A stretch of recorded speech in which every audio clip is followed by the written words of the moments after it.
굳이 3끼를 먹어야 좋다는 건 없어요. 이 단백질 섭취가 안 되면 극심한 허기와 생존의 위협을 느껴요. 다이어트 약은 크게 2가지 기전이라고 보시면 되는데, 첫 번째는 대사율을 높여서 지방 연소를 좀 활성화시킨다. 두 번째는 식욕 억제를 하는 거거든요. 이 2가지 기전인데, 지방만 막 선별해서 그냥 팍팍 태우는 그런 다이어트 약은 여러분의 구독, 좋아요는 영상 제작에 큰 힘이 됩니다. 여러분, 사실 요즘 건강도 건강이지만 가계 지출을 신경 안 쓸 수가 없습니다. 병원비에, 약값에, 식비에, 교육비에, 거기다가 통신비까지 만만치 않잖아요. 그래서 저는 최근에 아주 똑똑한 선택을 했습니다. 여러분께 알려드릴까요? 인터넷만 새로 가입해도 최대 48만원, 휴대폰은 최대 50만원, 정수기 렌탈은 최대 30만원까지, 더불어 인터넷 가입과 동시에 전화기는 안 바꾸고 통신사만 바꿔도 최대 30만원 혜택을 준다니까요. 그리고 추천 이벤트도 있어요. 내가 가입하고 지인을 소개하면 신세계 상품권 4만원이 중복 지급됩니다. 1명, 2명, 3명 지인 추천도 쌓이게 되면 나에게 고스란히 혜택이 돌아오겠죠? 꿀팁이라서 여러분께 알려드리고 싶은 겁니다. 자세한 내용은 전화 1670-2521로 거셔서 상담하시거나 네이버에 인터넷 비교원 검색하셔서 상담 신청해 주시기 바랍니다. 여러분, 건강도 챙기시고 통신비도 꼭 챙겨가세요. 역시 인터넷 비교. 인터벌이라는 운동을 하시는 분들도 있거든요. 이건 어때요? 자, 그건 이제 인터벌 고강도 운동이라고 하는 건데, 사실은 10분 15분의 인터벌 고강도 운동도 뱃살 빼는 데는 영향을 주질 않는다. 왜냐하면 고강도 운동을 하기 때문에 에너지는 갖다 써야 되거든요. 그 짧은 시간에 체지방을 갖다 쓰지는 않아. 그래서 그거는 근력 강화를 하거나 내가 젊은 나이에 근력을 키운다고 했을 때 고강도 운동이 필요한 거고, 유산소 운동을 할때 체지방을 갖다 써요. 유산소 운동을 강조하셨거든요. 식사는 어떨까요? 우리가 또 많이 얘기를 하고 있는 게 간헐적 다이어트예요. 사실은 밥은 꼭 하루 3끼를 먹는 법은 없어요. 사람마다 자기의 생활 패턴이 다 다르기 때문에 3끼를 먹어서 하는 사람이 있고 2끼를 먹는 사람도 있고, 내가 아는 의사 선배님도 하루 1끼만 먹어요. 그래도 이제 자기가 생활 패턴에 이제 맞으면은 괜찮은데, 내가 다이어트를 해서 뱃살을 뺀다고 했을 때는 저는 간헐적 다이어트를 좀 권장을 해요. 왜냐하면 아까도 얘기했듯이 어느 정도의 탄수화물이 고갈이 된 상태에서 운동을 해야지만 근육과 체지방을 적절하게 소비를 하는 거거든요. 내가 밥을 하루 3끼 먹어가지고 탄수화물이 몸에 있으면 무조건 탄수화물부터 써요. 지방은 제일 마지막에 갖다 쓰는 우리의 비상식량이라고 보시면 돼요. 어느 정도의 공복 상태에서 하는 유산소 운동이 체지방을 빼는 데는 유리하죠. 그러면은 간헐적 단식 12시간을 공복 상태를 유지하라는 말씀이신 거죠? 그렇죠. 사실은 간헐적 다이어트를 너무 어렵게 생각할 필요도 없어요. 사실은 저도 아침을 안 먹기 때문에 점심을 먹고 저녁을 뭐 한 7시 정도에 먹으면 그 다음날 1시에 먹잖아요. 그럼 그 사이에 공복 상태가 거의 14시간, 15시간이 돼요. 이제 그런 공복 상태에서의 이제 운동을 어느 정도 하시면은 괜찮은 거죠. 굳이 3끼를 먹어야 좋다는 건 없어요. 우리 조상들이 간헐적 단식을 자연스럽게 했어요. 왜냐하면 자, 일을 하는 사람은 아침을 든든히 먹어야 돼요. 군인이라든가 뭐 노동일을 한다든가 아침에 육체적인 일을 하는 사람은 당연히 먹어야 돼요. 왜냐하면 오전에도 일을 많이 하거든요. 그리고 점심도 우리 조상분들은 많이 먹었어요. 점심 먹고도 일을 많이 해야 되고, 그것도 모자라서 점심 먹고 나서 새참도 먹었어요. 그래서 아침이랑 점심은 든든하게 먹었어요. 근데 우리가 못 살던 시절에 시골에서는 저녁을 잘 안 먹었어요.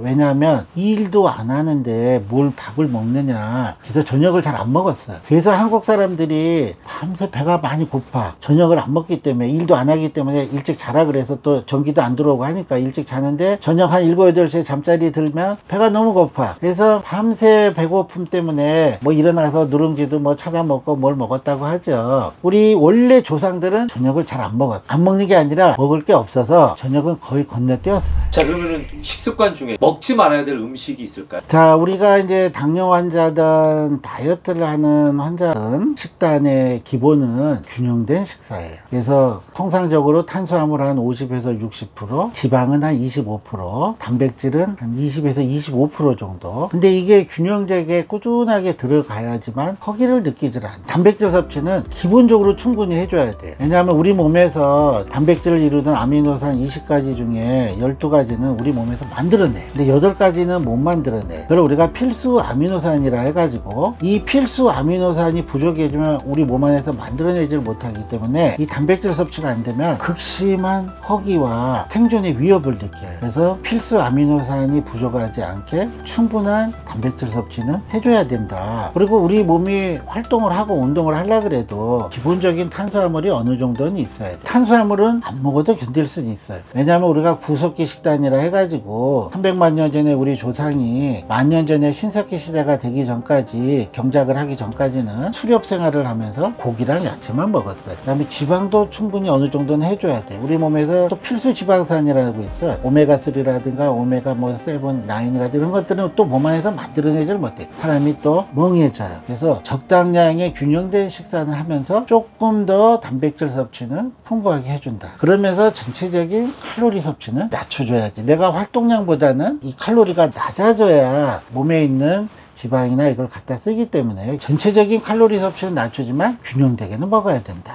이 탄수화물도 이제 밀도가 이제 높아지면 그만큼 칼로리가 높아지는 거죠. 뭐냐? 떡, 빵, 떡볶이 막 이런 거는 꽉꽉 눌러서 만들거든. 조금만 먹어도 사실은 탄수화물의 양이 늘기 때문에 밀도가 높아지는 이제 그런 식품은 주의하셔야 되거든요. 식사 후에는 어떻게 해야 되나요? 자, 우리가 이제 식후 운동이 또 중요하다고 하죠. 내가 필요한 이상의 칼로리 섭취나 탄수화물이 들어올 수도 있거든요. 또 특히 당뇨병 환자들은 인슐린 분비가 잘 안 되기 때문에 식후 혈당이 높은 거거든요. 그래서 식후 운동이 굉장히 이제 중요하다 이렇게 보는데 매번 할 수는 없지만 에너지 소비를 하기 위해서는 식후 운동이 좋고, 그런 의미에서 야식 같은 게 이제 안 좋다는 거죠. 그거는 먹고 바로 자버리니까 여분으로 들어오는 탄수화물은 다 지방으로 바뀌어 버려요. 그래서 적당량을 드시는 게 좋고, 들어올 수 있는 여분의 탄수화물은 식후 운동을 통해서 소비를 시켜주는 게 좋죠. 혹시 내장 지방에 특별히 좋은 음식 같은 것도 있을까요? 내장 지방을 역시 빼기 위해서는 역시 과도한 탄수화물을 좀 줄이고 충분한 단백질 섭취를 하는 게 내장 지방 빼는 데는 아주 중요하죠. 특별히 이런 음식을 먹어라 이런 것보다는 양질의 단백질을 좀 섭취하는 게 좋다 이런 말씀이죠. 그렇죠. 내장 지방을 뺄 수 있는 음식은 없고, 또 다이어트 약들도 많이 나오지만 내장 지방만 특별히 더 빼는 다이어트 약은 없어요. 다이어트 약은 크게 2가지 기전이라고 보시면 되는데, 첫 번째는 대사율을 높여서 지방 연소를 좀 활성화시킨다. 두 번째는 식욕 억제를 하는 거거든요. 이 2가지 기전인데, 지방만 막 선별해서 그냥 팍팍 태우는 이제 그런 다이어트 약은 사실은 없다고 보시면 되고, 전체적인 대사율을 좀 높이고 식욕 억제 시키는 게 다이어트 약의 기본이다 보시면 됩니다. 지금 약을 얘기하셨는데 먹으면서 다이어트를 하는 것도 권장하세요? 저는 이제 고도비만이나 살을 좀 빼야 될 필요가 있는 분한테는 실제로 우리가 FDA에서 공인된 비만 약들이 있어요. 그리고 우리가 또 처방하는 식욕 억제제랑 좀 전에 얘기했듯이 체지방 연소를 시키는 그런 약들이 있죠. 저는 이 약제의 도움을 받을 수도 있다고 봐요. 근데 문제는 우리 아까도 제가 중간에 얘기를 했지만 우리 몸의 본능 중에 제일 강력한 본능은 식욕이에요. 왜냐하면 안 먹으면 죽어.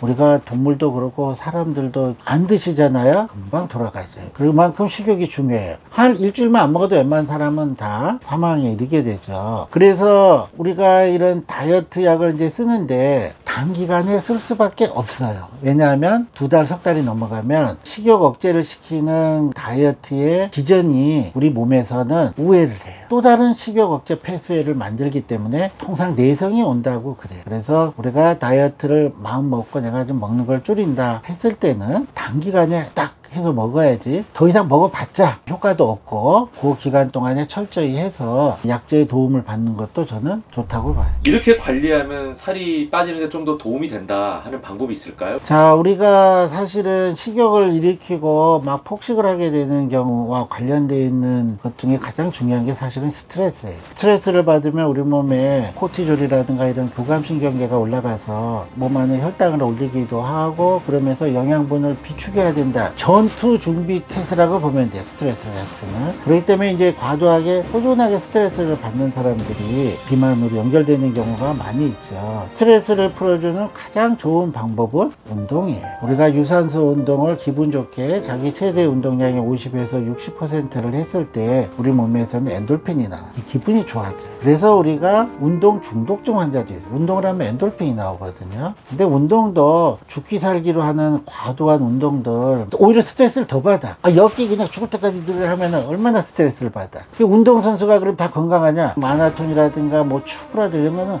엄청난 본인의 극기예요. 엄청난 스트레스를 또 받아. 활성산소도 올라가고. 그런 심한 운동이 아니라 기분이 좋을 만한 정도의 유산소 운동이 가장 뱃살 빼는데 좋다, 이렇게 보시면 돼요. 수면은? 당연히 우리가 수면은 양질의 수면을 취해야 되고요. 또 많은 우리 몸의 호르몬이 수면 중에 거의 90% 이상이 나와요. 그래야 몸이 제대로 대사가 되기 때문에, 자, 수면은 내가 12시에 잤으니까 내일 좀 늦게 뭐 8시 9시까지 일어나야지, 그런 건 안 되고 규칙적인 수면 리듬을 가져야 돼. 그래서 우리 몸도 이 사람은 11시 반에 자서 6시 반에 일어나는구나, 거기에 맞춰서 호르몬을 분비하고 우리 몸이 준비가 되는 거거든요. 규칙적인 수면에 양질의 푹 자는 잠을 자야지 요 비만에도 좋죠. 나이대별로 혹시 뱃살 빼는 방법이 다른가요? 기본 원리는 똑같아요. 나이에 따라서 다른 건 없고, 물론 이제 젊을 때는 우리가 근육을 조금 빠지는 거를 감소해서 좀 더 칼로리를 더 줄이고 할 수는 있어요. 왜냐하면 젊을 때는 근육을 복구시킬 수가 있어요. 특히 남자 같은 경우에 남성 호르몬이 풍부하게 나오기 때문에 좀 급격하게 빼도 또 운동 능력이 있고 남성 호르몬이 있기 때문에 근육을 복구시킬 수가 있다. 하지만 나이 50이 넘어간 중년 남자든 여자든 일단 급격하게 한번 근육이 빠지면은 거의 복구가 안 돼요. 왜냐하면 남성 호르몬이 없기 때문에. 남성 호르몬이 있어야지만 근육이 나오는데 50 넘어가면 거의 젊을 때 20-30% 심지어는 10% 미만까지 떨어질 수가 있기 때문에, 저는 50이 넘어간 분한테서의 급격한 체중 감량이라든가 다이어트 하는 거에 대해서는 저는 반대예요. 보기 싫어도 그냥 사시라. 왜냐하면 잘못 자칫 빼다가는 근육이 빠져요. 우리 코어 근육 빠지고 그러면은 디스크도 오고 관절염도 오고 하기 때문에, 특히 60 넘어간 사람 저는 손대지 말라요. 그냥 유산소 운동 꾸준히 하면서 혹시라도 혁띠 한 칸 정도나 줄어들면 그걸로 만족하셔야지, 젊을 때 뭐 이렇게 왕자 나오고 이런 거 생각하시면 안 된다. 나이 드시는 더욱더 천천히 빼셔야 되고, 웬만하면 급격한 체중 감량 저는 반대를 하고, 젊을 때는 조금 그래도 어그레시브하게 해볼 수는 있겠다 생각해요. 중년 이후에는 너무 무리하게 다이어트를 하다가 오히려 잃는 게 많다. 근육이 빠져요. 근육은 한번 빠지면 복구가 힘들다. 혹시 남녀 간의 다이어트 방법이 다를 수 있을까요? 왜냐면 아까 남성 호르몬을 강조하셔서. 남녀도 큰 차이는 없어요. 이제 여성 같은 경우에는 더더군다나 남성 호르몬이 그렇지 않아도 적기 때문에 대부분 다이어트를 하려고 그러다가 망가지는 경우가 더 많아요. 오히려 요요 증후군만 더 얻게 되는 경우도 많고 해서, 체중 감량은 50대 미만 때 하시고, 나이 들어서는 웬만하면 더 찌지 않는 게 중요하고, 물론 나이 들어서 2-3kg, 3-4kg가 쪘다 하면은 근 빼야 돼. 다시 원상복구는 해야 되겠죠. 이제 그럴 때 역시 이제 적게 먹고 충분한 단백질 섭취하는 건 좋고, 젊을 때도 뚱뚱해서 지금도 뚱뚱한데 이거 좀 어떻게 빼보겠다, 그거는 안 돼요. 잘 빠지지도 않고 자칫하면 근손실이 온다. 자, 마지막으로 다이어트를 하면 변비가 생기는 건 왜 그런 거예요? 자, 변비는 일정량의 음식량과 섬유소가 들어와야 거기에 대한 찌꺼기거든요. 근데 일단 음식량이 줄어들기 때문에 변비가 오는 거죠. 그래서 충분한 섬유소 드시고, 그다음에 단백질 섭취 충분히 드시고, 이 두 가지가 상당히 중요한 거죠. 먹는 게 적으니까 나오는 것도 적은 거라고 보시면 돼요. 변비는 막히는 게 아니라 적어서 안 나오는 거예요? 그렇죠. 먹은 게 없고 배출할 게 없기 때문에, 뭐 다이어트 하면 먹는 거 없으면 변도 안 봐요. 뭐 나올 게 있어요. 이 변이라는 거는 우리가 먹는 음식에서 흡수하고 나머지 흡수가 안 되는 거, 섬유소라든가 또 과잉의 영양분이 장내 균총이랑 섞여서 나오는 게 변이에요. 먹은 게 없으면 변도 안 봐요. 우리는 보통 뭔가가 문제가 있어서 안 나오고 막혀있다는 뜻인 줄 알았는데 그게 아니래요. 다이어트 때문에 변비가 왔다는 거는 적게 먹어서 온 거예요. 그렇지 않은 상태에서 일반인이 온 변비는 또 다른 원인들이 있죠. 자, 시청자분들께 올챙이 배로부터 탈출하는 방법 마지막으로 조언 한 말씀 해주시죠. 첫 번째, 절대 성급하게 생각하지 마라. 시간을 두고 하셔야 된다. 그리고 꼭 명심해야 될 거는 근육은 보존하고 우리가 체지방만 뺄 수 있도록 해야 된다. 이거를 강조하고 싶습니다.